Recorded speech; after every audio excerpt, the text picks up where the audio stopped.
지금 동북아는 역사 전쟁 중이다. 한국, 일본, 중국, 동북아 3국은 문화 주권 쟁탈전, 즉 역사 전쟁에 거세게 휘말려들고 있다. 침략의 과거사를 인정하지 않고 위안부 강제 동원을 부정하며 독도 침탈을 강행하고 있는 일본. 동북 공정으로 한국의 고대사를 자신들의 역사로 탈바꿈시키고 있는 중국.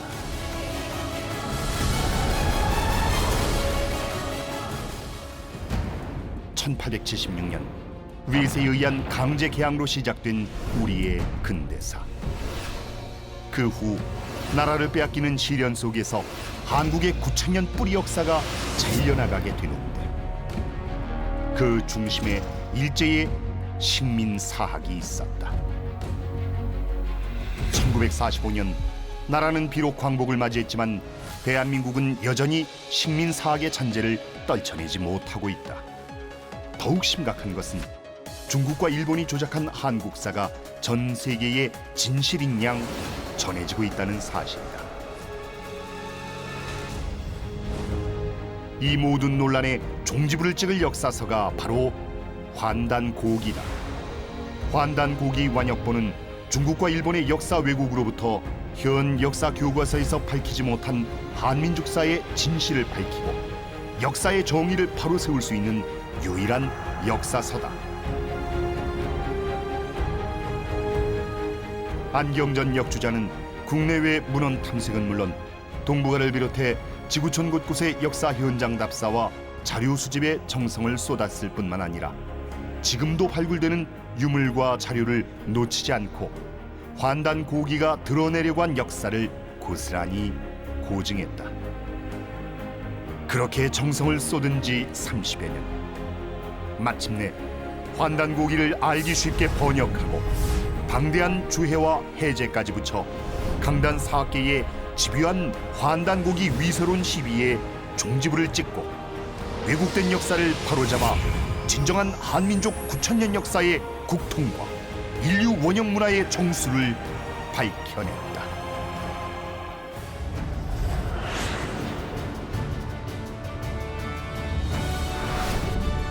인류 원형 문화의 고향 러시아. 동서 1만 킬로미터, 남북 4천 킬로미터, 지구 전체 대륙의 10분의 1에 달하는 광대한 영토. 지구촌 동서 문명이 포괄적으로 공존하고 있는 나라 러시아. 고대, 중세, 근대사로 넘어가는 시대의 벽을 허문 동방 유목 문화의 역동성과 서구 유럽 문화의 정신이 융합된 동서 문명의 중심 러시아. 환국의 땅 러시아에서 인류가 진정으로 화해하고 하나가 될 수 있는 시원 역사와 원형 문화의 정신을 만난다. 러시아는 한민족과 유전적으로 문화적으로 가장 친연성이 깊은 부리아트족과 에벤키족을 비롯해 소떼 문화의 고향 사하공화국 등 200여 개의 소수민족이 다양한 민족 문화권을 이룹니다.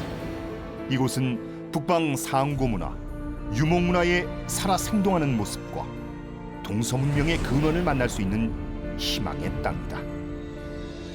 러시아의 동쪽 끝 블라디보스톡과 하바롭스키는 한민족이 국권을 빼앗기고 국토가 유린당했던 일제강점기에 많은 독립운동가들이 광복의 꿈을 품고 생을 불살랐던 독립운동의 거점이었다.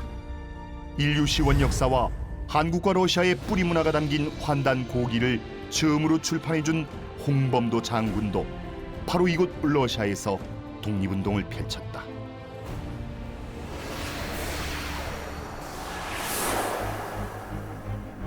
인류 탄생의 성지 바이칼, 지구 어머니의 자궁, 인류 생명 창조의 양수라 불리는 바이칼을 품은 러시아. 한민족과 동서인류의 시원을 밝혀주는 고대 사서는 바로 이곳에 오늘의 인류 동서 문명이 화해하고 융합할 수 있는 인류 문화의 근원적 고향 환국이 있었음을 밝히고 있다. 6,000년 전 나비의 두 날개처럼 문명의 고향 환국에서 갈라져 동서양 인류 문명이 펼쳐지게 됐다. 지금의 러시아는 인류의 태고 원형 문화가 잠들어 있는 땅이다. 인류 문화의 고향인 어머니 땅을 삶의 터전으로 삼은 러시아. 러시아는 실로 동서 문화를 하나로 융합할 수 있는 무한한 가능성을 가진 생명력 넘치는 곳이다. 인류 문화의 고향, 한국의 시원 문화를 탐구하고 숭고한 정신 문화의 숨결을 느껴야 할 때다.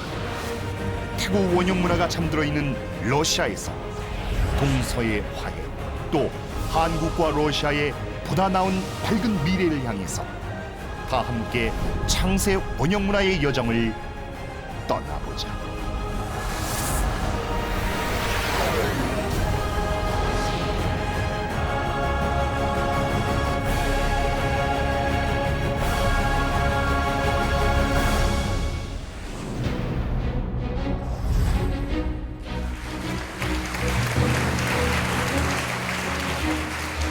러시아의 아름다운 땅 모스크바, 여기서는 마스크바라고 하던데, 한국의 정사 이 삼국유사에도 나와 있고, 또 금서의 책, 1000년에 걸쳐 기록된 이 환단고기를, 그 기록 내용을 중점으로 해서 한번 인류 문화의 고향을 찾아서 다 함께 여정을 떠나보기로 하겠습니다. 감사합니다.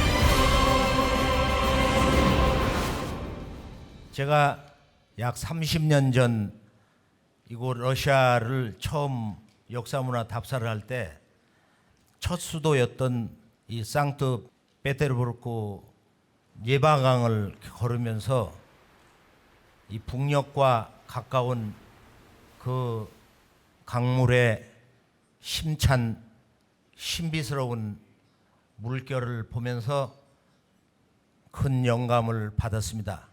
아주 큰 기운을 받았어요. 그때 제 가슴 속에서 러시아에 흐르고 있는 역사 문화 정신의 본질은 무엇이냐, 이것을 알고 싶은 강한 열망이 가슴 속에서 솟구쳤습니다. 결론은 역사 전쟁입니다. 역사관 전쟁입니다. 이 동북아의 문화 역사 주권 전쟁입니다. 19세기 후반부터 인류사의 중심축은 바로 이 동북아의 역사 좌표로 이동하기 시작했습니다. 오늘 서두에서 전하고 싶은 말씀은 이 러시아의 지리적 문화적 특성. 우선 러시아는 동서양을 아우르는 유일한 나라, 진정으로 방대한 대국인데요. 블라디보스톡에서 해가 뜨면 이 페테르스부르크에서는 해가 진다. 꼭 그런지 모르겠어요. 이 러시아가 그 시원의 역사 과정을 볼 때 항상 끊임없는 침략을 받아왔기 때문에 이 불안 속에서 우리가 살 수 있는 길은 이 국경을 한없이 밖으로 이렇게 넓게 갖다 놓는 것이다. 여기서 이제 이런 개척 정신, 침략을 받다가 강력하게 침략해 들어가는 이런 개척 정신이 살아있다. 이런 것을 이제 느꼈고요. 또 문화적 특성으로는 이 동서양의 원형 문화 정신, 이것이 그대로 살아있다. 그리고 전통 종교와 이 그리스 종교를 받아들여서 러시아 정교가 어찌 보면은 조화되어 있는 전통과 공존의 문제, 그래서 이 러시아에는 새로운 문화를 창조할 수 있는 잠재력이 있다. 그래서 제가 이제 이 차다예프와 또 저 유명한 러시아의 대문호 도스토예프스키 이 두 양반의 그 소중한 말씀을 한번 정리를 해봐서 다 함께 보실까요? 차다예프. 유럽도 아니고 동양도 아닌 국가이고 전통도 없으며 러시아인은 전 세계에서 가장 외로운 민족. 하지만 전대미문의 새로운 문화를 창조할 만한 잠재력의 보유자. 도스토옙스키. 진정한 러시아인이 된다는 것은 유럽적인 모순들의 최종적인 화해를 실현하고 전인류적이고 모든 것을 통합하는 러시아의 영혼으로 유럽의 우수의 출구를 제시하며 마침내는 그리스도 복음의 법칙에 따른 모든 종족들의 위대한 보편적 조화, 최종적인 형제적 화합의 말을 발설한다는 것을 의미한다. 러시아는 유럽 땅에만 있는 것이 아니라 아시아 땅에도 위치하고 있다. 러시아인이란 유럽인이기도 하지만 동시에 아시아인이다. 우리가 꿈꾸는 미래에 대한 희망은 유럽보다는 아시아와 훨씬 더 큰 관련이 있을지도 모른다. 우리 민족의 다가올 운명을 결정짓는데 아시아가 가장 주요한 돌파구가 될지도 모른다. 차다예프가 강조하고 있는 그 새로운 문화 정신을 창출할 수 있는 곳, 우리의 조국 러시아다. 또 이 대문호가 앞으로 다가올 운명을 결정짓는 데는 바로 이 가장 중요한 돌파구가 아시아가 될 수 있을 것이다. 여기서 우리가 모종의 뭔가 영감을 얻을 수 있다고 봅니다. 제가 이제 러시아 문화에 대해서 어찌 보면 마음속에서 이 문화 정신을 신비스럽게 공경할 수 있는 큰 상징성이 있는데요. 그것은 뭐냐? 바로 인류 문화사에서 모든 인간 깨달음을 상징하는 우주의 원십자가 있다. Original Cross of the Universe.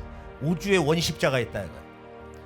이 우주 원십자는 우리 인간이 추구하는 모든 가치, 쉽게 말하면 이 깨달음의 주제들, 예를 들면 자연의 본성, 인간과 신의 마음, 그 다음에 균형, 조화, 행복감, 평화로움, 그 다음에 이 우주의 생명의 궁극의 신비, 존재의 문제, 이런 모든 긍정적 가치의 모든 것의 상징이 바로 이 우주의 원십자에 있다. 이것을 아마 불교의 스님들이 평생을 걸고 추구하는 이 도통의 문제, 깨달음의 문제, 근본 주제에 그 모든 것을 상징하는 것이 우주의 원십자다. 저는 이렇게 생각을 하고 있어요. 그래서 이 우주 원십자가 동서고금의 인류 문화에 관통하고 있는 바로 이 원형 문화의 상징인데, 우리가 오늘 이 시간에는 원형 문화를 좀 더 새롭게 중대한 의미로 받아들여야 되지 않겠는가. 원형 문화는 뭐냐? 문화 창조, 동서고금의 인류 문화 창조의 원형 정신. 그러니까 문화에도 유전자가 있다 이거예요. 1000년, 3000년, 5000년, 만년, 몇만 년이 흘러도 변치 않는, 모든 인간이 자연에 적응하면서 동경하면서 추구하는 그 궁극의 가치, 진리에 대한 진정한 깨달음, 이것이 이제 이 문화를 창조하고 결정짓는 궁극의 유전자다. 문화의 유전자, 문화의 원형질, 이거 이제 원형 문화인데, 이런 공통된 인류 문화의 원형 정신이 우리가 아프리카를 가든 서유럽을 가든 또는 스코틀랜드 동유럽권, 지금 이 러시아 시베리아의 모든 영역, 또 아메리카 인디언 문화, 중남미 문화, 지구의 전 영역에 바로 인류의 이 원형 문화 정신 상징 우주의 원십자가 있다. 이것을 한번 보실까요? 우리 한국에 있는 지금 삼성 리움 박물관에 있는 이제 고조선 때, 당군 조선 때 팔주령인데 저기 보면 원십자가 있어요. 왜 저기 원십자가 있냐? 저 사람들이 무슨 뭐 예수를 믿는 사람들이 아니야. 예수 탄생 벌써 1000년, 2000년 전이니까. 이건 모스크바 박물관에 있는 태양 원십자 청동기인데 어제도 제가 한번 다시 봤거든요. 가운데 5이라는 수가 있어. 그 다음에 이제 8로 돼 있는데 여기는 3000년 전에 원십자 조형물. 지금 8로 돼 있지만 근본은 동서남북이란 말이야. 그 다음에 이거 이제 에르미타주 13개 원십자. 원십자가 저 안에 원의 테두리에 있습니다. 이건 동방정교의 원십자 에르미타주에 있는 거. 그러니까 원십자가 이건 이제 모스크바 박물관에 있는 원십자의 이제 목걸이. 근데 부리아트 민속박물관을 갔을 때 박물관 들어갈 때 저 위쪽에 저런 그 원십자 문양을 삼수로 이렇게 해놨어요. 자, 그러면은 이 우주 원형 문화 상징이 원십자인데 이것을 하나의 지금 국교로 가지고 있는 거야. 물론 로마 카톨릭에서는 그것은 로마 제국의 사형제도의 형틀로 그 십자 문양이 이제 다른데 동방 종교만 해도 우리가 직접 답사를 해보면은 이 동방 문화의 원형을 많이 가지고 있습니다. 그런데 지금 러시아의 이 종교는 사실 동서 원형 문화의 집대성이다, 종합판이다. 그렇게 얘기할 수 있는 측면도 있습니다. 자, 오늘 이 원형 문화를 총체적으로 이해해주는 중요한 우리 한국 문화사에서 나온 이 2권 역사서가 있는데요. 하나는 우리가 잘 알고 있는 세계학계에 잘 알려져 있는 한국을 대변하는 정통 사서다. 삼국유사 1281년에 나왔고 여기에는 이제 뭐가 있느냐면은 석유환국, 옛적에 환국이 있었다. 삼국유사 고조선조 바로 첫머리 부분에 나와 있는 거예요. 옛적에 환국이 있었다. 옛적에 밝은 나라, 이 우주의 빛을 체험한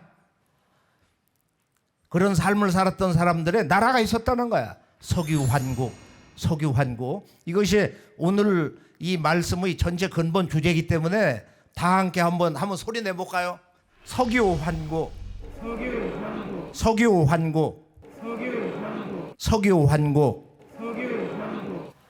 옛적에 환국이 있었다. 그런데 그 광명의 나라가 언제 어디에서 누구에 의해서 얼마 동안 지속됐냐? 태고의 가장 오래된 인류의 첫 문명 국가의 환국이 어떤 역사냐? 이런 내용을 기록해 준 책이 한국에서 지난 1000년 동안 5번에 의해서 기록된 바로 이 환단고기입니다. 한문으로 이제 되어 있는 책인데 이 책이 다른 역사서와는 아주 다른 매우 특이한 한 가지 특징이 있습니다. 이제 그것은 바로 우리가 이 환국, 이 동서 인류 문화의 원형 문화, 동서 모든 문명의 고향이라고 할 수 있는 이 환국의 그 문명의 삶을 그려줬는데 우주관을 근본으로 해서 기록된 책입니다. 그래서 이 러시아의 시원 역사와 상고 역사를 한번 우리가 새롭게 인식할 수 있는 삼국유사와 환단곡이라는 책에 기록되어 있는 석유환국, 옛적에 환국이 있었다고 하는 이 환국을 우리가 믿을 수 있냐? 오늘은 조금 긍정적인 마음으로 이런 환국이 이 러시아 땅에 주로 지금 잠들어 있다. 이 태고 문명이 잠들어 있다. 그러나 그것을 이해할 수 있는 여러 가지 유물이 아주 상당 부분 나와 있어요. 이 러시아 전역에 지금 전시가 돼 있단 말이야. 그래서 오늘은 본론 말씀을 3가지 주제로 잡았는데 첫째는 이 한국 고대사의 진실과 왜곡, 그리고 러시아. 그다음에 2번째 러시아 대륙에 잠들어 있는 환국 문화. 3번째는 한국과 러시아의 새로운 만남에 대해서 살펴볼까 합니다.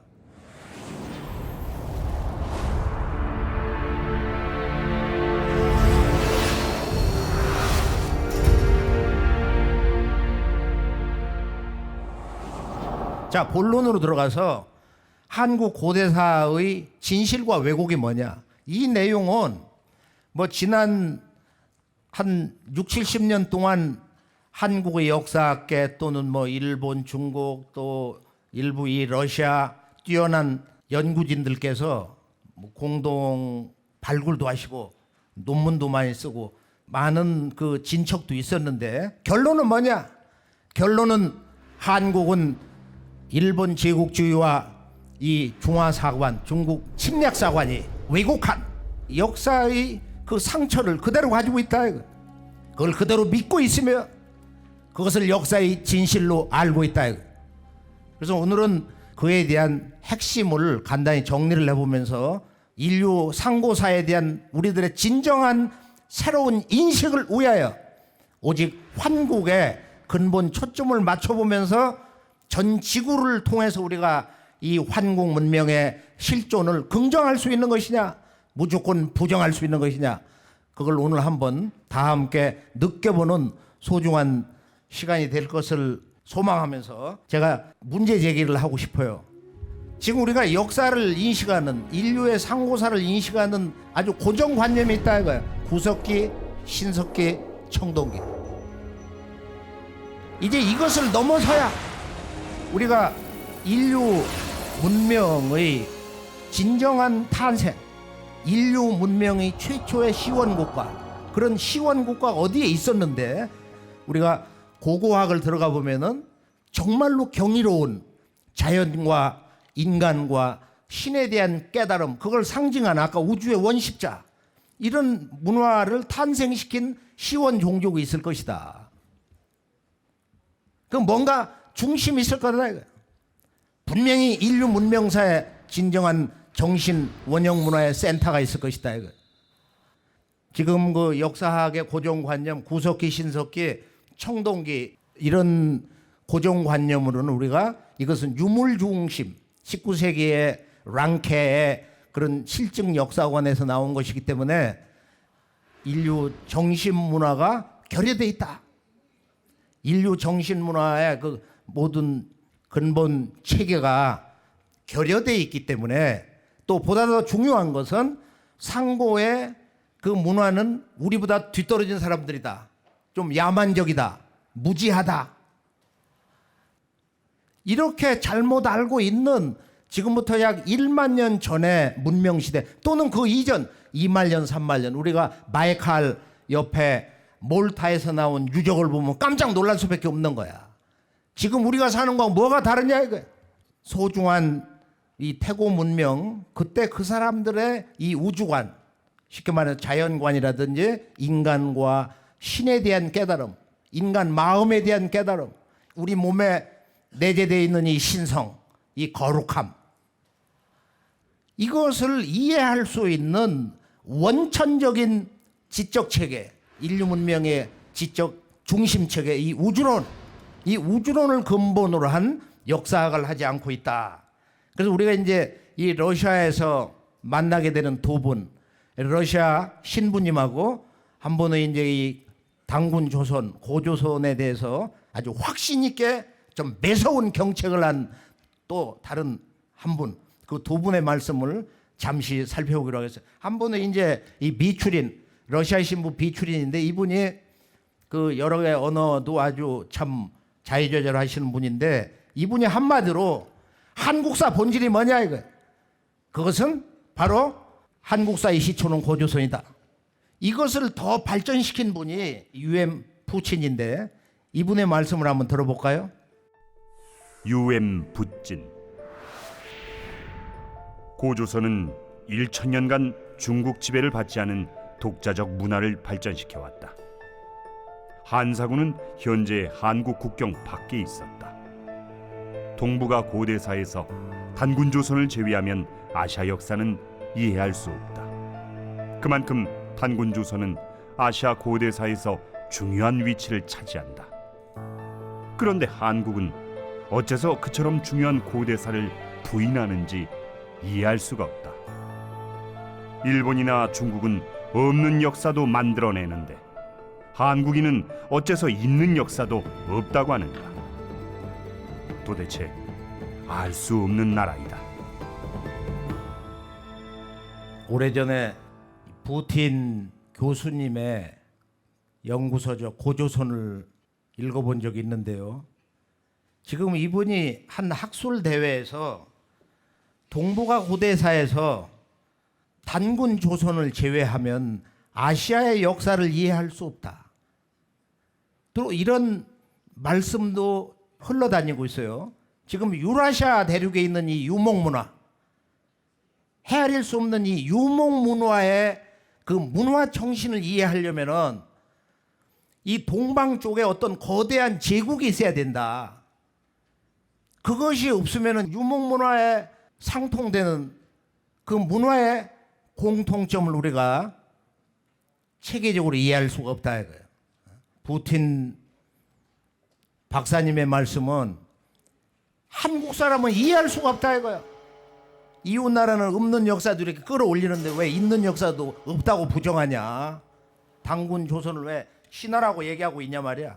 한국의 이 문화인들 또 지금 강단사학의 상고사 인식의 근본 문제는 뭐냐? 시원 역사를 다 부정하는 거예요. 지금 이 러시아 땅에 잠들고 있는 옛적의 환국 무조건 부정, 무조건 부정. 생각할 것도 없는 거야.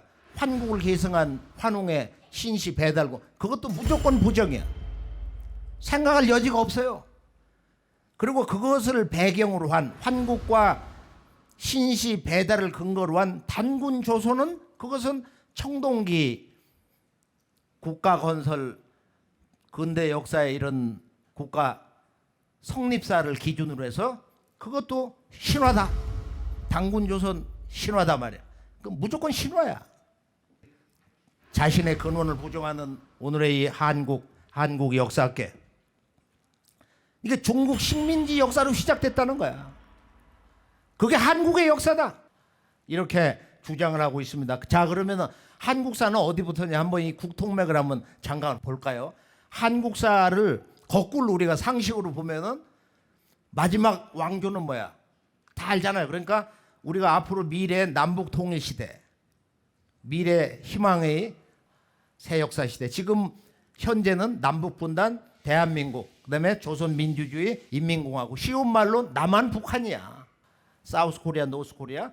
그리고 지금의 이 한국, 코리아의 본래 이름이 대한민국인데 대한민국이 어디서 왔냐? 고종 황제가 대한제국이라고 조선을 바꿨어요. 그리고 조선 고려 500년.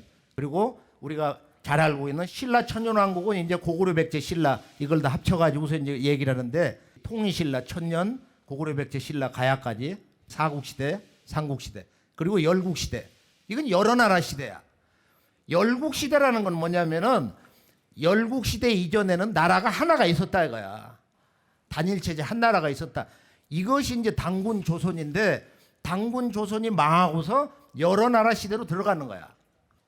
북부여도 있고 동부여도 있고 또 옥저도 있고 뭐 여러 나라가 있잖아요. 그런데 북부여를 인정을 하질 않아. 언급만 할 뿐이지 북부여가 단군 조선을 계승했다는 것을 그냥 무조건 부정하는 거야. 그건 이유가 있어요.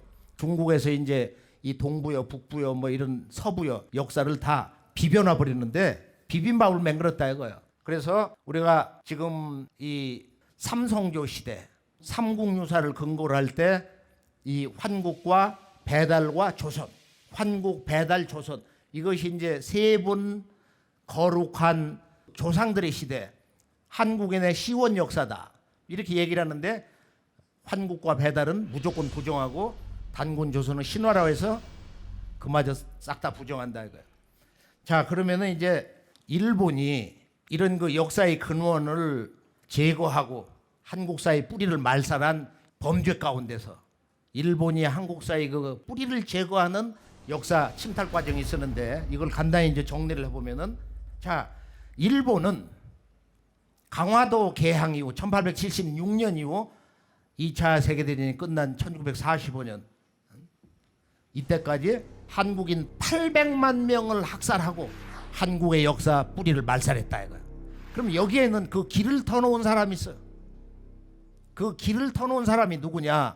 바로 우리가 너무도 잘 알고 있는 이토 히로부미, 이등방문. 이 사람이 영국에 유학을 가서 한 뭐 2년 못 채우고 들어왔는데 이때 이제 그 한 이런 유명한 예가 있어. 잠깐 볼까요? 이토 히로부미. 대서양의 조그만 섬나라 영국이 거대한 인도와 아프리카 각지를 침략해 방대한 식민지를 거느리듯 극동의 작은 섬나라 우리 일본도 영국의 제국주의, 전제정치, 식민지 침탈 정책을 국가 모델로 삼아 조선과 중국부터 침략한다.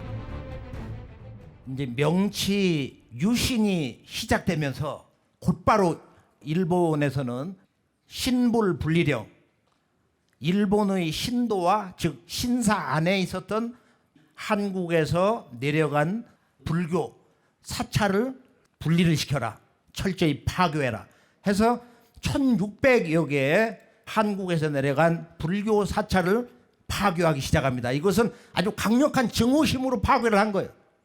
유명한 스미오시 신사 안에 있었던 신라사, 그리고 단군조선 이전의 배달국 건국자였던 바로 이 배달 환웅천왕을 모신 히코산 신궁 영선사 사찰도 이때 이제 파괴를 당했는데, 이가 이제 1906년에 이 한국 점령을 위해서 초대 통감으로 부임을 했어요. 또 이번에 이제 일본 답사를 해서 그 양반 기념관 이렇게 둘러보고 그랬는데, 지금 이 동북아의 평화를 아주 근본적으로 파괴하는 이 이등 방문을 동양인의 평화의 정신으로, 역사의 정신으로 제어한다 해서 안중근 의사가 중국에 있는 하얼빈 그 역사에서 1909년 10월 달에 저격을 했어요.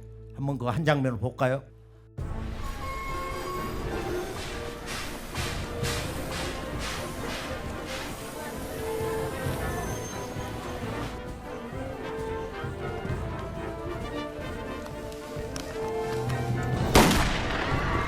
조국의 해방을 위하여,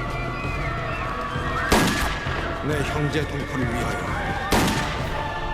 총알 끝에다가 열십자를 새긴 세 방을 맞고 현장에서는 이렇게 절명을 했는데, 일본의 한국사 말살 과정은 명치유신 들어가면서 한국의 전통과 혼백이 살아있는 일본 문화 속에 있는 가지가지의 그런 유적지를 덮고 파괴한다 이거예요. 그러면은 이제 한국을 영국이 지배하기 위해서 그 첫 번째 전략이 뭐냐? 한국을 강점한 1910년 직후에 한국인들이 보는 역사책, 각종 문화 이 책들을 전부 수거해라. 그래서 14개월 만에 20만 권을 수거를 해가지고 남산에서 이것을 소각을 했어요. 그런데 여기에서 이제 한국의 역사 뿌리를 말살하는 논리가 나온 거야. 한국의 역사의 뿌리를 제거하려면은 어디서부터 어떻게 해야 되느냐? 그건 20만 권을 수거를 해서 불만 지른 게 아니고, 거기서 중요한 역사책들을 이렇게 보니까 환국과 환웅의 배달과 단군의 조선 얘기가 있는 거야. 석유 환국이라는 나라가 있었다. 이런 기록도 많이 있어요. 그러니까 이 환국이 역사의 출발점이기 때문에 이 환국을 제거해야 된다. 그래서 이 역사 말살 전담 기구가 편성됐는데 1925년 일왕의 특명으로 아주 독립 기구로 탄생을 해서 조선사 편수회가 탄생을 해가지고 여기 이제 3인방이 있는데, 그 유명한 구로이다 가스미하고 이나바 이와게치 이마네 시류 이 3인방이 처음에 이 사람들이 그 수거된 책 가운데서 환단국을 읽었다는 거야. 환단국을 읽고 너무 충격을 받아서 불질렀다고 그러는데, 역사 말살의 전략을 이들이 공유를 했을 거 아니에요. 그 결론이 뭐냐면은 바로 이 환국을 제거하는 거기에 초점을 맞춰야 된다. 환국을 없애야 된다 이거야. 역사의 근원을 없애는 환국 제거에 논리를 맞췄는데, 역사 왜곡 말살의 논리 근거는 상공유사 저자 이련 스님이 환국을 이해를 못하니까 이것은 제석신의 나라다. 인도의 인드라 신화에 나오는 그런 나라다. 천상의 나라다. 이런 주석 커멘터리 붙인 것을 근거로 해가지고 야 너희들 역사책을 쓴 일현 스님 그 스님도 신화로 부정했지 않냐?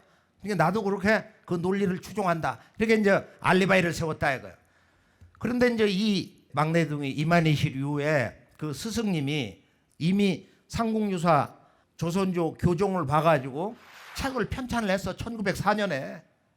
그래서 치보이 쿠메조가 교종을 봐놨는데 자기 스승님이 교종 봐가지고 하자 없다 했는데 그걸 어떻게 달리 변형시킬 수가 없잖아. 그러니까 나중에 석유 환국을 옛적에 환국이 있었다는 것을 환인이 있었다 해가지고 나라 국자를 이 시인자 이거로 조작을 해버린 거야. 글자를 쪼아가지고 문헌을 조작을 해서 석유 환국을 부정하기 시작을 했는데요. 삼국유사 고조선조를 다시 한번 여기서 한번 잠깐 볼까요? 삼국유사 고조선 위서에 이르기를 지난 2000년 전에 단군 왕검께서 도읍을 아사달에 정하시고 나라를 세워 이름을 조선이라 하시니 요임금과 같은 시대라 하였다. 고기에 이르기를 옛적에 환국이 있었다. 서자부의 환웅이 천하를 건지려는 뜻을 가지고 인간 세상을 구하고자 하거늘 환국을 다스리시는 아버지 환인께서 아들의 이런 뜻을 아시고 아래로 삼위산과 태백산을 내려다보니 널리 인간에게 이로움을 줄만한지라. 이에 아들에게 천부와 인 세 개를 주어 보내 이곳을 다스리게 하셨다. 환웅이 무리 3,000명을 거느리고 태백산 꼭대기 신단수 아래에 내려오시어 이를 신시라 이르시니 이분이 바로 환웅 천왕이시다. 환웅께서 풍백과 우사와 운사를 거느리고 농사와 왕명과 질병과 형벌과 선악을 비롯하여 인간 세상에 360여 가지 일을 주관하시고 신교의 진리로서 정치와 교화를 베푸셨다. 이때 웅족과 호족이 같은 굴에 살았는데 늘 삼신상제님과 환웅님께 사람이 되게 해달라고 빌었다. 이에 환웅께서 신령스러운 것을 내려주시며 그들의 정신을 신령스럽게 하시니 그것은 곧 쑥 한 타래와 마늘 20매였다. 환웅께서 이르시기를 너희들은 이것을 먹으면서 햇빛을 보지 말고 100일 동안 기원하라. 그리하면 인간의 본래 참모습을 회복할 것이니라 하셨다. 본래 이 환국에 대한 기록 원전이 삼국유사 바로 이 사서인데요. 이것을 이제 신화로 해석하는 것은 일본의 그 역사 왜곡 말살의 3인방 막내 이만희실 이후가 이 저작자 스님이 천상에 인도 신화의 나라로 이렇게 주석을 붙여놨으니까 나도 동의를 한다. 그러니까 너희들도 그렇게 알고 환국 배달 조선은 국가가 아니고 이것은 환인환웅 단군이라고 하는 신화의 인물들이 그렇게 만들어 놨던 없는 가상의 나라다 말이야. 그러니까 환국과 배달 조선 7,000년 역사, 환국 3,301년, 배달 1,565년, 7분 환인, 18분 환웅, 47분의 단군의 역사 6,960년 뿌리를 완전 뽑아버린 거야. 그렇게 하고서 이제 우리가 2,100년, 200년에 중국의 식민지 역사로 시작됐다. 그게 네 놈들, 조선 놈들의 역사다. 그래서 우리 어릴 때 그런 얘기를 들었어요. 일본 사람들이 여기 와가지고 조선을 역사 말살하고 할 때 요놈의 이 조선인 고노야로 조센징 바가야로 요놈의 조센징 바보 같은 놈 그렇게 멸시를 당하면서 800만 명이 무참하게 죽었다 이거. 결론은 일제히 식민사관, 이 노예사관에 족쇄 채워져 있는 오늘의 이 한국인들, 오늘의 한국인들이 아직도 이렇게 전혀 깨어나지 못하고 있다. 이웃나라의 중국, 중화문명이 어떻게 한국의 고대사를 그들의 그 사서에서 이제 왜곡을 하고 있느냐. 중국은 전통적으로 보면 우리의 조상은 4700년 전에 황제 헌원이다. 이게 사마천 사기 첫 페이지에 있지 않습니까? 그런데 중국의 한족은 어디서 왔냐? 그것은 저 환국에서 내려온 반고시다. 이 양반이 이제 사무이산으로 내려왔다는 거야. 그래서 본래 이분에 대한 기록은 지금은 이분을 다 그들도 신화의 인물로 부정하지만은 이 반고 진인이다. 이렇게 과거에 기록을 해놓았고 이분의 그 후손들 족보가 나와 있어요. 그리고 반고를 부정을 하면서 일반적으로는 이 사망오제라는 것은 전설 시대다. 과거는 부정했다. 지금은 긍정하는 거야. 지금은 긍정을 한다 이거예요. 자, 그러면은 중국이 55개 소수민족을 통합을 해서 지금 이제 이 동양판 합중국인데 중국이 지난 현대화 과정에서 탐원 공정, 즉 우리의 뿌리는 어디냐?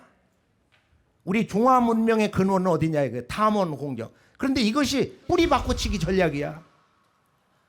어떻게 뿌리를 바꿔쳤냐? 중국의 저명한 대가들은 예로부터 중국 문화는 동이다. 중국 문화는 동이다. 이것을 잊지 말아야 됩니다. 동이라는 건 뭐냐? 동방에 큰 활을 쏘는 사람들이야. 동방 문화의 근원이 되는 사람들이다. 이런 뜻인데 과거 중국의 태오복희, 염제, 신동시, 황제, 헌원, 마제마, 왕조, 청나라 전부 동이거든. 중국 한족이 아니란 말이야. 그들 기록이 그렇게 돼서 역사책에 태오복희 5500년 전에 지금 우리 대한민국의 한국의 국기 8궤를 그린 분 태오복희 씨 5200년 전에 농사 의학의 아버지 염제 신동씨 그 다음에 중국 역사의 시조라고 하는 4700년 황제 헌원과 함께 통치자로 계셨던 이 동방의 치우천왕 환단국에서는 14세 배달국의 좌우지 환웅천왕이다 이런 얘기를 하고 있는데요. 이런 양반들을 역사적으로 보면 과거에는 인격을 다 파괴를 했어. 그래서 태오복희는 몸뚱아리는 뱀이다. 인두사신이야. 염제신동씨는 여기 뿔 달렸다. 그리고 우두인신 머리는 이렇게 소머리다 이거야. 그리고 치우천왕은 워낙 강력하기 때문에 이건 도깨비다. 인격을 없애버린 거야. 그러고 나서 이제 1983년도에 지구촌이 뒤집어지는 역사학계의 큰 발굴 이 우아량 홍산문화 제천단이 발굴이 되는데 우리가 잘 알고 있는 총묘단 거대한 무덤과 제천단과 그 여신을 모신 사원이 나왔단 말이에요. 이게 이제 한 150m 되는 아주 방대한 유적지인데 지금은 거기다 이제 박물관을 거대하게 세워가지고 기념을 하고 있어요. 처음에는 이 유적이 발굴됐을 때 사망오제는 전설이 아니고 실제 역사다. 우리 한국에서도 막 신문에서 난리가 났었어요. 근데 중국에서는 이 우아량 발굴을 계기로 해가지고서 동방 출신의 지금 태오복희, 염제, 신동씨 이런 분들이 다 우리 조상이다. 아까 탐원 공정에서 동방 출신의 그런 제왕들이 전부 우리 중국의 역사 조상이다. 이게 탐원 공정의 결론이다 말이야. 자, 중국은 이제 80년대 넘어서면서 더 적극적으로 우리는 4700년 전에 황제 헌원이 우리 첫 번째 조상이 아니고 그 이전에 염제, 신동 그 전에 태오복희 5500년 이분들이 우리 조상이다 해서 우리는 여망지손이다. 염제, 신동과 황제 헌원의 자손이다. 그래서 우리가 저 하남성 정주를 가보면 아주 놀라운 저런 동상을 세워놓고 우리의 조상이다 말이야. 중국의 그 역사 왜곡을 간단히 결론만 보면은 중국은 전통적으로 너희 조선놈들은 3100년 전에 중국의 하나라, 은나라, 주나라에서 고대 3대 왕조에서 마지막 주나라가 쓸 때 주나라를 건국한 무왕이 기자라고 하는 현자를 동방 조선의 왕으로 임명했다.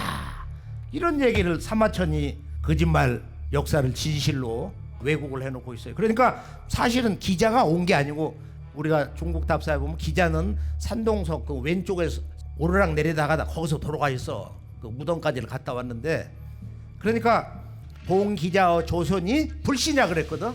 기자를 동방 조선의 왕으로 임명했는데 신하가 되지 못했다. 신하를 삼지는 못했다. 안 갔단 말이야. 그런 역사 사실이 없다. 그래서 우리가 이제 이 기자가 살았던 3100년 이전에 동방에 당군 조선이 있었단 말이야. 오히려 이걸 역설적으로 증명을 해주는 거야. 그 다음에 이제 중국은 최초의 제국의 통일 진시황이 망하고 나서 한나라가 섰는데, 한나라에 이제 7대 임금 한 무제가 동방에 쳐들어와 가지고서 그 우이만 조선이라고 그러죠. 학계에서는 우이만의 손자 우거를 멸하고 거기에다가 한사군을 설치했다는 거야. 4개 식민지군을 설치했다. 우이만 조선이나 한사군설이나 역사의 논쟁의 핵심이 뭐냐? 바로 우이만 조선이 북한의 평양 근교에 있었다는 거야. 한나라 무제가 한사군을 설치한 것도 그 우이만의 손자 우거를 대동강까지 와가지고 평양 근교까지 와가지고 그것을 멸하고 거기다 한사군을 설치했다는 거야. 그 왕엄성이라고 하는 것은 바로 이 갈석산 창녀현에 있었단 말이야. 지금 만리장성이 시작하는 갈석산 창녀현에 우이만 정권의 거점 지역이 있는데, 그곳을 쳐들어가서 1년 이상을 싸웠는데 이걸 평양에다가 땅을 떠다가 갖다 놓은 거야. 이게 근본적으로 잘못됐다 이거. 그래서 결론은 고대 한국은 중국의 식민지 역사, 근대 역사의 출발점은 일본의 식민지 역사다. 그래서 일본 사람들이 너희들은 본래 그 기자조선 또 우이만조선 중국 식민지고, 또 동시에 일본 제국이 자기들 침략을 합리화하기 위해서 조작한 임나일본부, 가야 땅에 임나일본부를 설치해서, 일본이란 나라는 AD 7세기 백제가 망하고서 자기들이 나라 이름을 일본이라고 했는데 670년에 수백 년 전에 임나일본부 이런 식민지 사령탑을 갖다 놨다는 거야. 대한민국 땅 남부에다가. 이런 그 거짓 역사를 조작을 했는데 이것이 전 세계에 퍼졌어요. 이게 대한민국의 고대사의 진실로 전치고 모든 지성인 어린이 청소년 대학생 지구촌 각 대학에 있는 교수님들이 보는 교과서에 그렇게 역사가 조작됐다. 그 지도를 보면은 첫 번째 우리가 지금 한강 유역까지 한나라 식민지였다. 조작이거든. 또 그거 다음 보면은 우리가 이 영국 교과서에 보면은 지난 시대 중국 식민지였다는 거야. 근데 대한민국 역사라는 한사군, 우이만조선, 기자조선이 전부 평양에 있었다. 전혀 이게 사실이 아니거든. 아마 러시아에 계신 지성인들도 일반 서민들도 대부분은 이렇게 알고 있는 것입니다. 여기에 대해서 이 이용범 박사가 지금 미국의 아이비리그 대학에서 하버드하고 펜실바니아 주립대학, 거기서 이제 이 우리나라 동학 근대사 왜곡을 공부하다가 이 양반이 고대사도 이렇게 왜곡이 돼 있구나.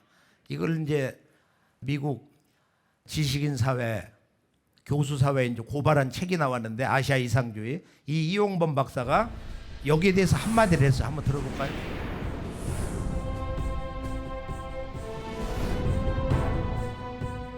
(2차) 세계대전이 끝난 지 반세기가 지났음에도 불구하고 한국인은 식민지 유산을 극복하지 못하였다. 한국 내뿐만 아니라 미국과 그 위의 국가에 있는 대다수의 한국 전문가들은 식민지 유산의 덫을 극복하지 못했다. 이유는 두 가지.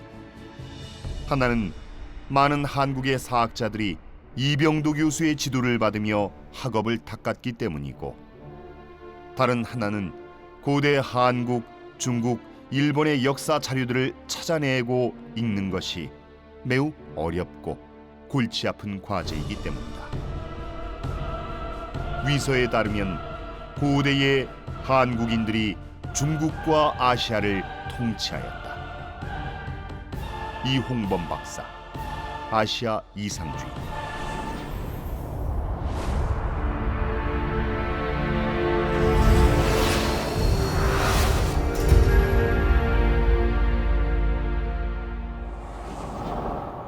그러면 이제 우리 동북아 역사의 진실, 한국 고대사의 본래의 참모습, 그리고 오늘 우리가 다 함께 탐구하려고 하는 머나먼 여정의 첫 발걸음, 러시아 땅에 잠들고 있는 이 인류 문명 최초에 대한 기록, 환국. 이것을 체계적으로 비교적 총체적으로 보여주고 있는 이 환단고기를 소개해 드릴까 합니다.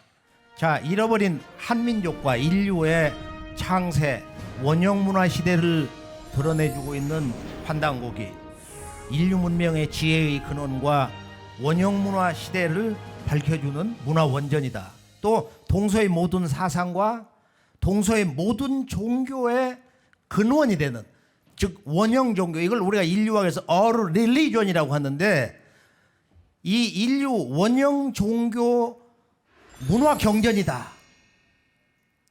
또는 역사 경전이다, 우리가 이렇게 찬양이 아닌 이 사서에 대한 온전한 정당한 평가를 이렇게 할 수 있다고 봅니다.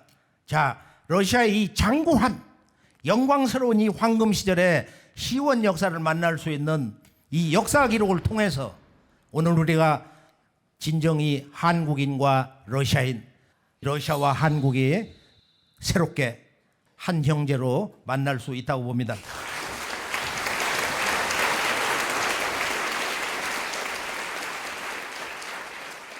그럼 지금부터 환단고기는 첫째 우리가 동북아의 역사 문화 원전인데, 환단고기를 통해서 이 책이 이제 일본에 먼저 들어가서 일본인 변호사 가지마 노보루가 각계각층의 지원을 받아가지고 일본의 정치 또는 법조인, 교육가 모든 분야에 지원을 받아가지고 출간을 했는데, 환단고기는 원래 저 중동에서 시작됐다, 한국 사람들도 거기서 왔다는 거야. 이 양반이 이제 그렇게 왜곡을 해놨어요.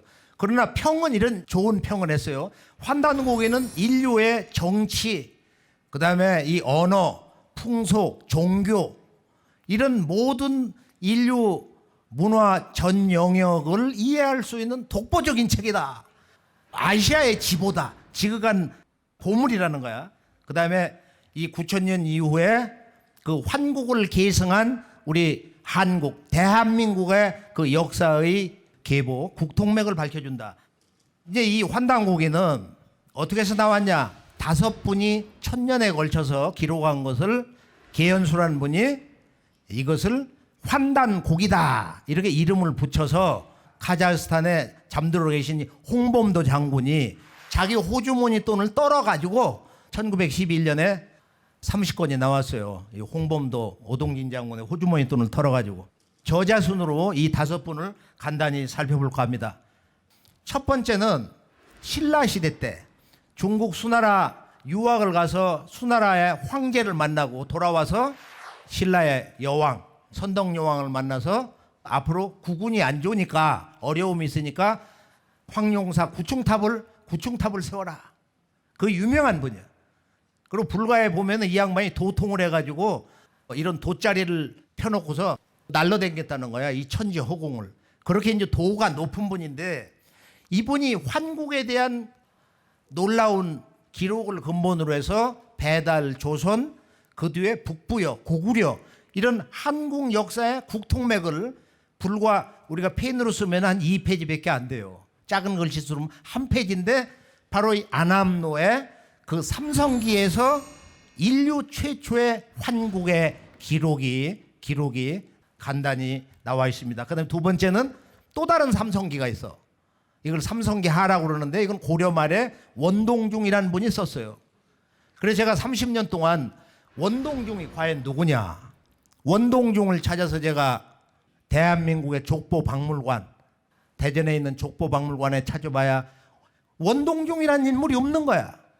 또 그 원시의 종가 큰 그 종손들 뭐 그런 문중을 통해서 물어봐도 우리 원가에는 원동중이라는 분이 없다. 그런데 제가 몇 년 전에 원주에 묻혀 있는 고려 말에 아주 대학자인 원천석이라는 분의 묘를 찾아갔어요. 그래서 그분이 이제 거기에 이제 사당 또 그 무덤가 올라갈 때 이제 그 설명해 놓은 글이 있는데 그 자손들이 우리 할아버지는 역사를 도통한 분이다. 그렇게 해서 6권 책을 써서 무덤 속에 넣었다는 거야. 그래 그 책을 보면은 자기 자손들이 살아남지를 못한다. 그래서 그때 거기서 현장에서 아 원동중이는 원천석이다 이렇게 마음속으로 판정을 했는데 이제 이게 문헌에서 나온 거야. 문헌에서 나왔는데 이 원천석이는 유명한 마지막 왕조 조선 왕조의 바로 태종 이방원의 스승인데 조선 왕조를 이제 건국을 할 때 바로 이 이방원 후일 태종이 찾아갔잖아. 조선 왕조에 봉사를 해달라고 말이야. 안 한다. 불사이군 안 한다 이거야. 그래서 그냥 도망가 버렸어 이 양반. 그리고 왜 동중이라고 하는 필명을 썼냐? 그것은 중국 진나라 때 동호라고 하는 아주 강력한 그런 사관이 있었는데 이 사람이 자기들이 그 왕조 역사, 과거 역사를 판단하는 것이 너무도 예리하기 때문에 원천석이가 그 동호를 존경해가지고 내 필명으로 쓰겠다, 내 동중으로 쓰겠다. 자 그러면은 여기서 지금 중요한 것은 이 원천석이라는 분은 환국과 배달의 역사를 구체적으로 써놓은 삼성기 학원 원동중에 삼성기를 쓴 분이요. 그런데 그 다음에 이제 보면은 단군조선 2000년 역사를 기록한 분이 행촌 이암입니다. 그리고 공민왕 때는 소문화 시중을 했는데 이분은 아주 그 학문이 아주 극을 달리는 분이야. 근데 이분은 누구냐? 단군조 역사 전체 핵심을 쓴 단군세기의 저자이면서 이분의 아우가 바로 원천석의 스승이 되고 행촌 이암의 손자 이원이 지금 왼쪽에서 위에서 세 번째 이원이라는 분은 한국말을 만든 세종대왕의 스승님이야. 환단고기를 보면은 이제 고성 이씨 집안에서 중심축이 돼가지고 환단고기 전체 분량의 약 80%를 고성 이씨 문중에서 기록을 했어요. 그래서 행촌 이암 그다음에 사대손 이맥이라는 분은 해약 이기란 자손이 나와가지고 이분이 태백일사 환단고기 한 60% 되는데 8권으로 되어 있는 태백일사 이것을 가지고 있다 보존하고 있다가 자기 애제자 계현수에게 내려줘가지고 여기서 이제 환단고기란 책으로 1911년에 나오게 된 것입니다. 이것을 북한에서 고성희 씨 그 문중에서 이유립 하남당 선생이 이 책을 한 권 품에 안고서 이제 내려와서 이것이 이제 전 세계에 퍼져 나갔어요. 그래서 제가 작년에 환단고기 원본과 번역본을 가지고 개성에 가서 북한의 이 문화 종교 담당자에게 그걸 정식으로 기증을 한 적이 있습니다. 그러니까 환단고기가 내려와서 100년 만에 처음 올라간 거야 이게. 이렇게 역사 사연이 참 기가 막힙니다. 이 환단고기에 그 저자들 가운데 행촌이암이 단군세기, 단군조 2000년 역사를 썼는데 이걸 자기 손자 이원이 세종대왕을 모시고 우의정을 지낼 때 우리 조부님의 저작물입니다 하고 세종대왕에게 바친 거야. 그걸 이렇게 열어보니까 3세 단군조에 뭐가 있어요? 우리의 원시 한글이 있는 거야. 이걸 보고 충격을 받고 세종대왕님이 내가 우리말을 만들어야 되겠다 해서 지금 이 한글이 나오게 된 것이다. 그 증거가 뭐냐? 바로 이 세종실록을 보면은 자방고전 이건 세종대왕이 완전히 새로 만든 것이 아니고 옛날 문자를 모방을 한 것이다. 자방고전이란 글귀가 있습니다. 그런데 조선 왕조 초기 임금님에게 이렇게 전수가 되면서 이 책은 보아서는 안 되는 책, 죽음의 책이다. 이 책을 보는 자는 조선 왕조의 국시인 유교 문화의 근본틀을 다 파괴하기 때문에 이 책을 가지고 있는 자는 또 이 책을 본 자는 무조건 잡히면은 처형을 한다. 그래서 예종 때는 사자성어가 있어요. 뭐냐? 그것이 은닉자. 이 책을 숨긴 자는 처참 목을 벤다 이거예요. 환단고기는 그만큼 절대 권위를 가지고 있는 보아서는 안 되는 금서의 책이다 이거예요. 왕조의 뿌리를 파괴할 수 있는 기존의 유교나 불교나 모든 그 종교의 역사관으로 해독이 될 수가 없는 이런 체제를 흔들어 놓는 위험한 책으로서 초기부터 이미 600년 전부터 조선 왕조에서 이 책을 수거를 해라. 그래서 세조 성종실록을 보면은 거기에 안암노의 삼성기 이런 책들을 있으면은 수거를 해라. 이런 왕명을 내리게 되는 것입니다. 오늘 우리는 이 러시아 환단고기 콘서트에서 다 함께 새롭게 인식해야 되는 것은 뭐냐? 이 환단고기의 권위, 환단고기 저자들에 대한 이 권위를 새롭게 인식하자. 그리고 이제 그 뒤에 아주 유명한 정조임금. 정조는 세종대왕과 음양 짝을리로 학문으로 보면 제1인자야. 나는 임금이면서 백성들의 스승이다 말이야. 그 정조가 그 아들이 이제 순조, 그 다음에 이제 그 아들이 이제 효명세자인데 순조가 자기 아들 효명세자에게 대리청정을 맡겼는데 3년 있다 독살돼서 죽어버렸거든. 근데 이때 나온 연경당에 아주 저 유명한 편액이 있어요. 저기 보면 태일문이다. 이 태일. 이것이 환단고기 주제입니다. 우리가 이제 이 환단고기 문화의 정신은 뭐냐? 환단고기는 한마디로 발굴한 한 글자야.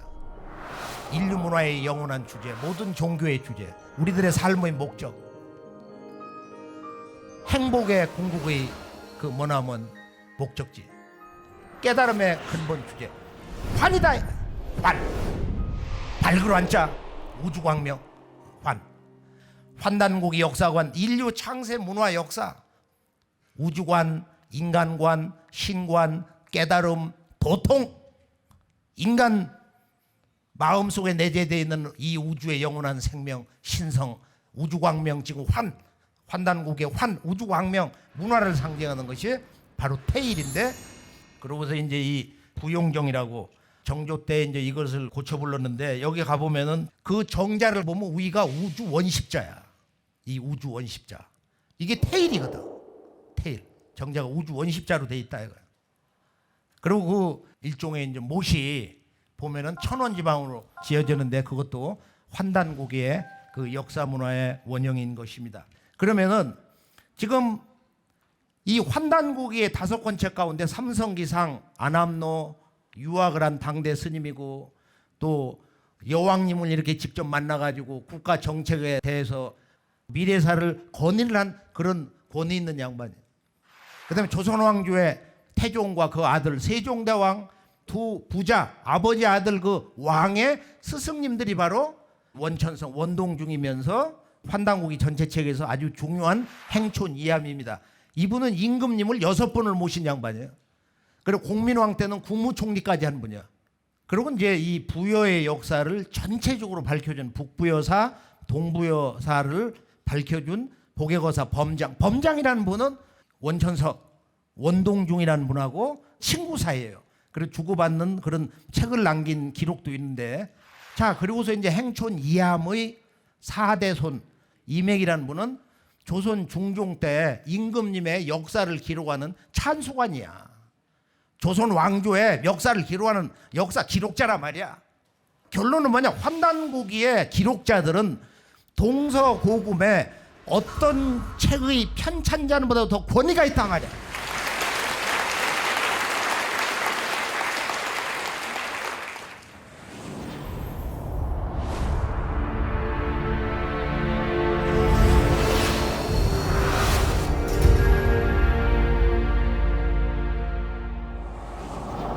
이제 우리가 이제 러시아 통사로 한번 들어가 보면은 러시아 문화 역사를 어떻게 볼 것이냐.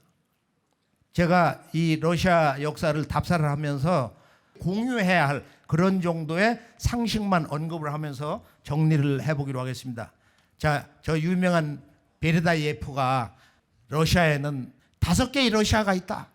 키예프 루시 또는 따따르시대 루시, 모스크바 루시, 그 다음에 피터 대제, 뾰트르 대제 때의 제국 러시아, 소비에트 러시아.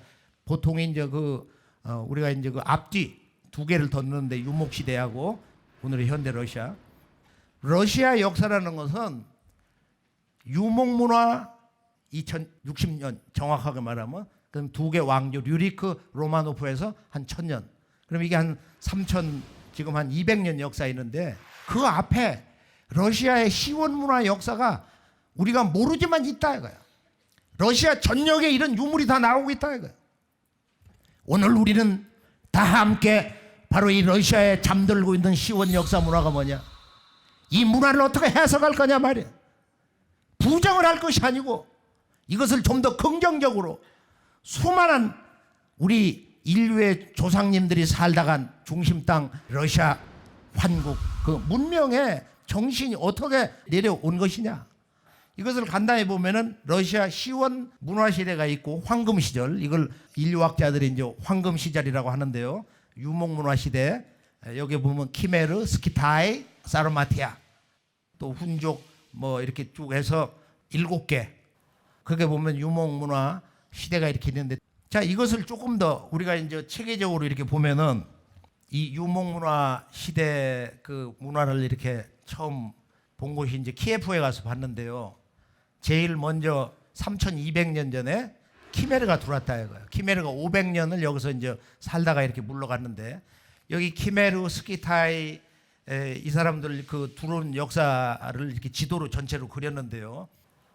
이들이 하여간 동방의 그 문화 원형을 가지고 이 유목 문화가 들어온 거야. 물론 이들이 이제 대개 뭐 흑해 중심으로 해서 러시아 남부에 이제 들어온 걸로 얘기를 하는데, 이 키메르가 청동기 문화를 가지고 중앙 아시아에서부터 이 남러시아에 들어왔다. 키메르인.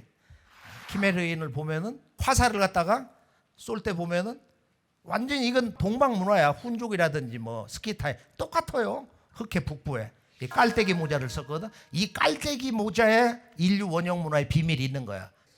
그다음에 이제 스키타이가 2700년 전에 들어왔는데, 이 스키타이들은 경무장을 했거든. 경무장을 했는데 그 뒤에 이제 사르마티아 이 사람들을 보면은 중무장을 했어. 이렇게 말 안장 등자도 있고 말이야. 가본 무장을 하고 스키타이보다 더 강력하다 이거야. 자, 그다음에 이제 훈족이 들어와서 유럽으로 들어가 가지고 서로마 제국이 무너지는 배경을 조성한다 이거예요. 훈족. 그다음에 이제 유연족, 아바르족 돌골 압력을 받아가고 중앙아시아에서 서쪽으로 인주한 몽골계 집단. 그다음에 이제 하자르족들 이 투르크계 터키 계열인데, 자, 이렇게 해서 이 사람들이 여기를 들어왔는데, 유목민 문화를 잠깐 이렇게 보면은, 제가 키예프에 박물관을 가서 답사를 할 때 아주 놀란 게 있어요. 그 놀란 것이 뭐냐면은, 러시아에 잠들고 있는 인류 최초의 나라가 환국이라고 하는데, 지금 이 1만 년 전, 정확하게 말하면 9213년 전에 환국 문명이 있었다고 하면은 그게 인식이 돼야 되잖아. 받아들일 수 있는 근거가 나와야 되잖아요. 그런데 키예프 박물관을 가보면은 거기에 뭐가 있느냐. 6000년 전에 2층 집을 짓고 살았다 이거야. 그 다음에 동양에서 지금 우리가 볼 수 있는 태극 문양의 도자기가 있는 거야. 6000년 전에. 5,6,000년 전에 저런 태극 문양의 도자기가 있고, 가장 충격적인 게 있는 거야. 이것은 여기서 자세히 체계적으로는 얘기 못하지만 우물정자가 나온 거야. 우물정자 문양이. 이게 지금 6,000년 전, 5,000년 전에 그릇에 또는 이렇게 삼수로 되어 있는 저런 지금 일종의 뭐 주전자라고 할까 뭐 이런 도구가 이렇게 나왔어요. 그리고 여기 이제 이 문양을 보면은 환국 시대에 그 하늘과 땅과 인간의 이야기가 담겨 있는 이런 원형 문양, 삼각형이라든지 사각형이라든지 이런 거. 그다음에 더 충격적인 건 뭐냐면은 5,000년 전에 흑해 북부에서 아까 우리가 봤던 홍산 문화에 5,500년 전에 원형 천신단이 나오는 거야. 그런데 우리가 처음 보면 이게 더 오래된 것 같아. 느낌으로는. 그러니까 동서 4대 문명의 원조라고 할 수 있는 인류의 실제 창세 문명이라고 지금 인정을 하고 있는 홍사문화, 그 우아량의 천신단보다도 어떻게 보면 더 원형적인 모습이 지금 흑해 북부에서 이 천신단이 나왔는데 아래 보면 3단으로 돼 있어. 그리고 그 주변에다가 이렇게 도자기 같은 거, 어떤 도구를 이렇게 둘러쌌다 이거야. 이게 일본에도 그냥 그대로 원형이 나오는데 한의화라고 그래서 이거를 그 죄를 지내는 어떤 도구, 아니면 거기서 예전에 그 어떤 영성 문화에서 우주의 노래를 부를 때, 주문을 읽을 때 어떤 그 소리 공명의 효과를 위해서 갖다 놓은 다용도 기능이 있다고 보는데요. 자, 그러면 키예프 성립의 그 초기 역사로 이렇게 들어가서 보면은 러시아 역사는 처음 이제 키예프 루시부터 얘기를 하는데, 그 왕자들, 세 왕자의 언덕이라고 그래서 러시아 역사가 처음 시작된 키예프 루시. 근데 거기를 가보면은 그 당시 이 러시아 사람들이 수수 천년 전부터 믿어왔던 자연 종교, 그 원형 신전이 있어요. 신전터가 저렇게. 신전터가 있는데 이 터도 세 겹의 원으로 되어 있는 거야. 세 겹의 원으로 되어 있고 중심에는 천심석이라고 그러는데 하늘의 마음, 하늘의 마음을 상징하는 돌이 있단 말이야. 이 키예프 루시는 우리가 역사에서 논쟁이 하도 많은데 8세기에서 11세기까지의 바이킹들을 그리스 사람들이, 중동 사람들이 그 사람들을 루시라고 불렀다고 그러는데 지금 러시아 말이 루시하고 연결이 돼 있잖아. 그 근원이. 러시아 근원이 루시인데 이 스칸디나비아의 본래 루시들, 이 사람들이 아래로 후젓고 댕기는데 8세기 중반 하면은 이 바이킹들이 얼마나 강력했냐. 세계의 뭐 몇 대 발명품의 하나인 그 바이킹 배가 있잖아요.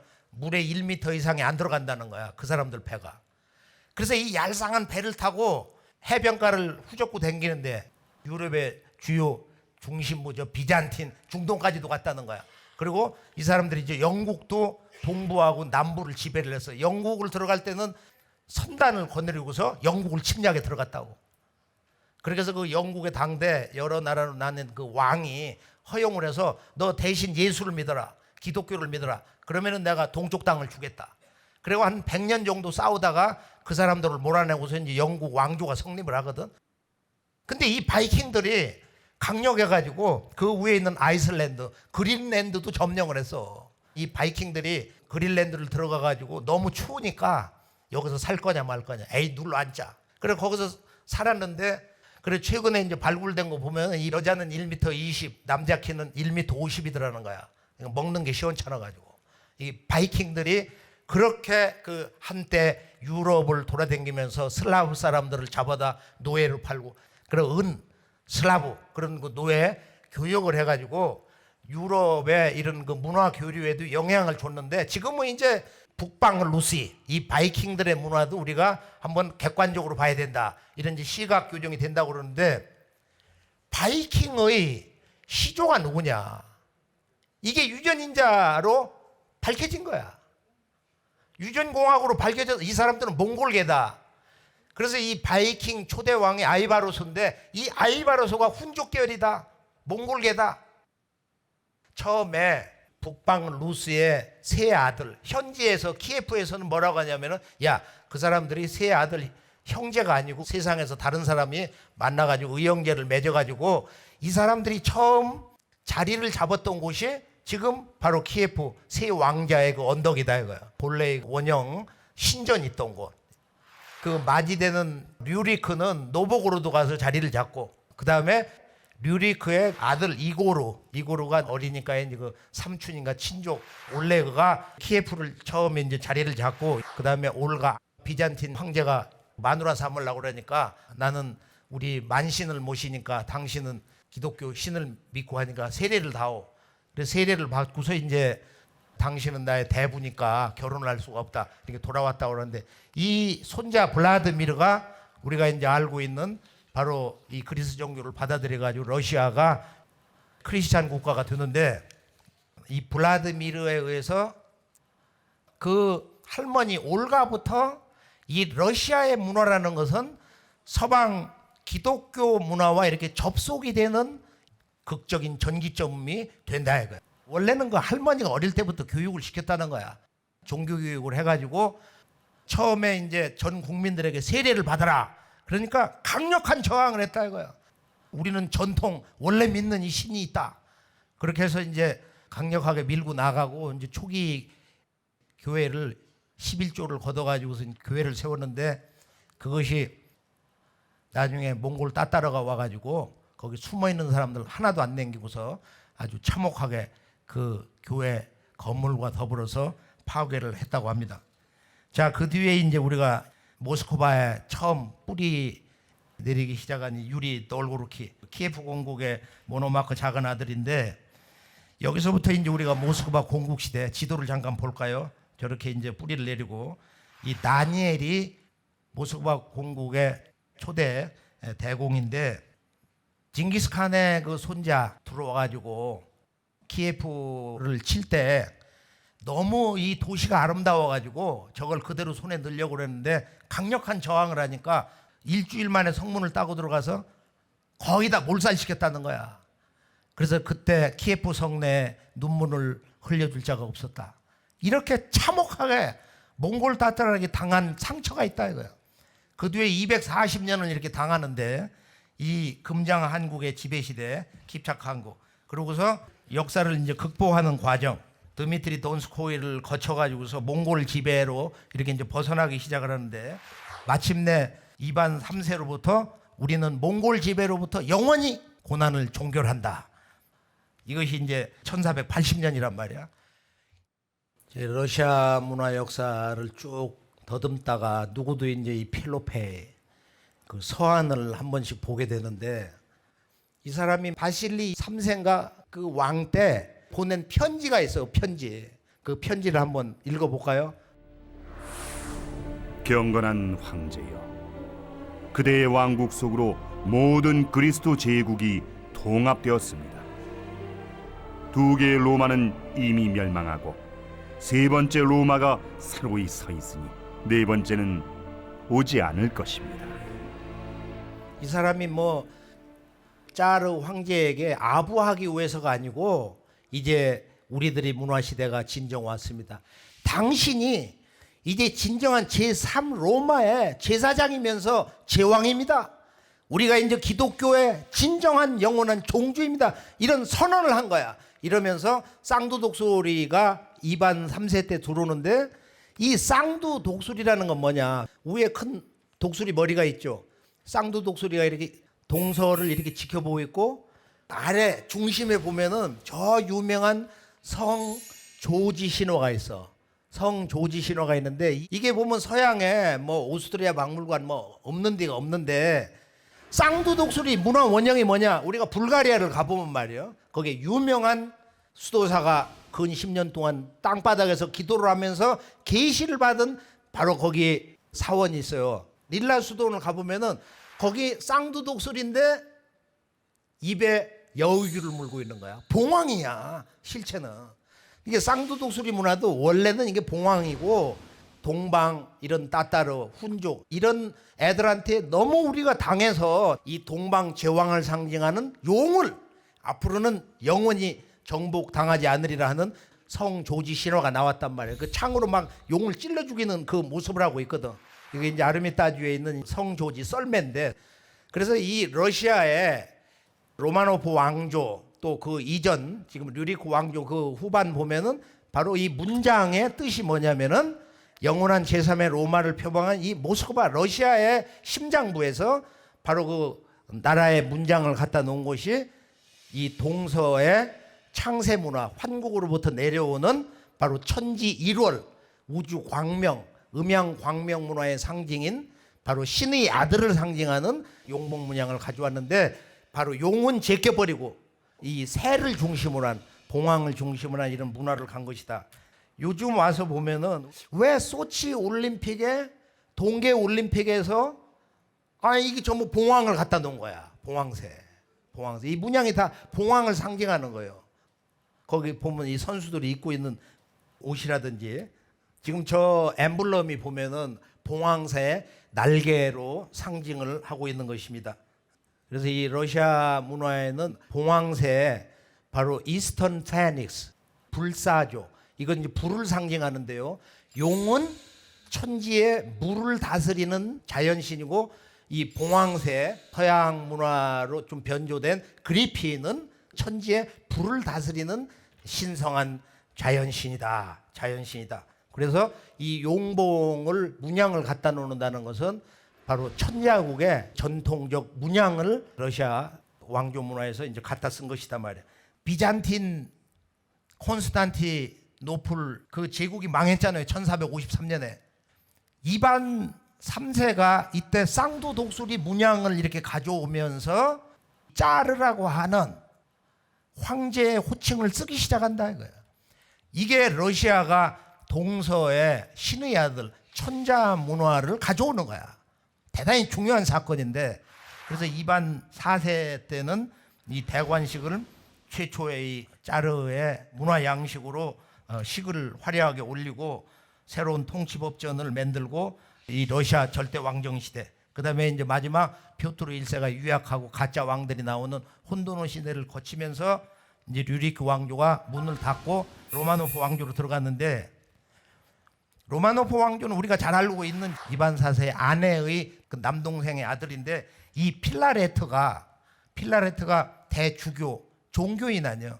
이 필라레트의 그 아들 미하일 로마노프, 원래는 제왕을 안 하겠다, 나는 할 마음이 없다 그랬는데 아마 설득을 해가지고 그 아버지가 이제 성직자고 그러니까 아버지의 이제 보필을 받아서 통치를 해라. 로마노프가 시작이 됐어. 그 뒤에 이제 피터 대제가 나왔는데, 이 양반이 대권을 잡고 러시아를 개조를 하는데 아주 강력하거든. 이게 철이 제왕인데 지구촌에서 아마 키도 가장 장대하고 가장 강력할 거야 이 사람이. 전쟁을 해서 패배하면 더 강해져. 피터 대제는. 피오트르 대제가 완전 러시아를 유럽화하는, 그래서 바로 이 늪지대를 메워가면서 그렇게 해서 무수한 러시아 백성들이 죽음 위에 핀 그 땅이 지금 베테르스부르크다, 뭐 이런 얘기를 우리가 종종 듣지 않습니까? 그러면 이 양반이 진정으로 이 짜르 제국, 그 유럽에서 볼 때도 러시아는 제국이다 이거예요. 그리고 이 쌍두 독수리의 그런 문양이 본래의 신권을 발휘하기 시작한 게 이제 이때부터인데, 자, 지금 이 러시아의 그 역사가 완전히 이렇게 유럽 문화 정신으로 기울어진 것이 피터 대제 때, 그리고 그 손자 되는 피오트르 3세 아내, 독일에서 시집 온 에카테리네 2세, 자기가 직접 피터 대제, 우리 할아버지 시아버지 말이야, 제가 후계자다 해서 이 러시아의 문화 역사에 혼을 집어넣었다고 하는 이 강력한 이 여제. 그러고 나서 이제 알렉산드르 1세가 나오는데, 에카테리네 2세가 직접 어릴 때부터 정을 주고 황제로 길러내려고 했었던 알렉산드르 1세 때 나폴레옹이 쳐들어와 가지고 이 50만 대군을 몽골 유목민이 싸우는 전법, 빠지고 치는 전략으로 해서 이 모스크바다 불질러 버리고 나중에 공격을 해가지고서 유럽을 통일하고 러시아를 손에 놓고 가장 강력한 천자 제왕이 되려고 했던 나폴레옹이 완전히 무너져 버리는, 이런 것이 제정 러시아 시대의 한 역사 이야기. 50만 대군이 다 무너져 버리고 한 3만 남았다고 그러는데, 그 다음에 알렉산드르 2세는 농노제를 폐지했지만은 이미 이때부터 억압받는 농노들의 원한이 사무쳐가지고 일반 백성들의 뭐 초기는 90%, 한 50%까지가 농노인데, 이런 사회 모순이 알렉산드르 1세, 2세 때 가면은 이게 이제 조직화돼 가지고 짜르를 제거하려고 하는 혁명 조직이 발동이 된다 이거예요. 그래서 우리가 알고 있는 이 알렉산드르 2세 때 그 여자 두령자가 이끄는 암살단에 의해서 폭탄 세례 받아 가지고 뭐 머리가 사라졌다. 그다음에 알렉산드르 3세 때는 레닌의 형님이 혁명 세력에 가입을 해 가지고 처형돼서 레닌이 나중에 그 볼시키비 당이 1917년 혁명을 할 때 마지막 니콜라이 2세 일가가 참혹하게 이렇게 죽는 그런 그 비극을 우리가 기억을 하고 있어요. 자, 그러면은 러시아의 역사가 이것만이 아니다 이거예요.